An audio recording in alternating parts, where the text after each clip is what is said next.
It was 2:55 in the morning when Mira, a service crew at a 24-hour convenience store in Laguna, was wiping the counter.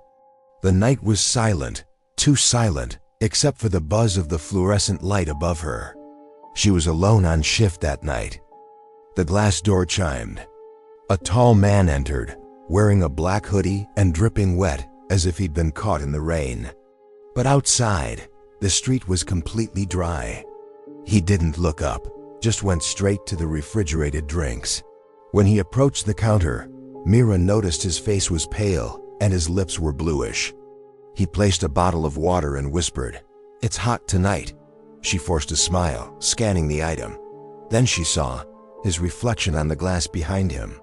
Wasn't there. Her body froze. She slowly looked up, but the man was gone.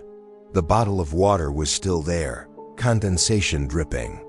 The CCTV screen beside her flickered, showing the door opening and closing. Yet no one entered or left. When her manager checked the footage the next day, they found the same thing. The door opened at 2:55 a.m. The water bottle appeared on the counter, but no one was ever there. From that night on, Mira refused to take the night shift alone. Jay worked the night shift at a popular fast food chain in Quezon City. It was around 1:40 a.m., and the drive-through line was dead silent. He sat at the counter, scrolling through his phone, waiting for the next car. The headset suddenly crackled. A faint voice whispered, "Order 1 burger, please." Jay straightened up and responded, "Yes, sir, 1 burger. Anything else?" Silence. Then faintly, "I'm outside." Jay looked out the window. No cars. The driveway was empty. But on the monitor, a silver sedan was clearly parked in front. Its engine idled, headlights flickering. He blinked, looked again, and it was gone. Moments later, he heard 3 soft knocks on the window. Tap, tap, tap. He turned, and on the glass, a woman's face was pressed against it. Pale skin, hollow eyes. Then she mouthed the words, "My order." Jay screamed and stumbled back. The shift leader ran to check, but the window was empty. Later, an old security guard told them, a woman once died in a car accident right in that same drive-through lane, still waiting for her last order. Ella worked at a small burger joint in Cavite.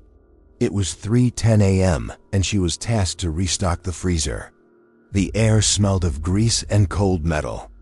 Everyone else was cleaning up outside.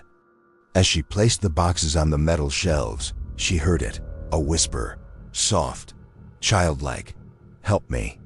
She froze, breath fogging in the cold air. She turned to leave, but the door slammed shut. The lights flickered and went out. Panic surged through her chest. She banged on the door, screaming for help. From behind the meat racks came a dragging sound, like someone crawling across the floor. She grabbed her phone flashlight and pointed it toward the sound. 2 small eyes stared back from behind a hanging slab of meat. A child's voice whispered again, "So cold." "Stay with me." The crew outside finally forced the door open. Ella collapsed, shaking. The freezer was empty, but frost had formed on the floor in the shape of tiny footprints, leading into the wall. They say the graveyard shift is called that for a reason. When the world sleeps and the streets fall silent, something else wakes up.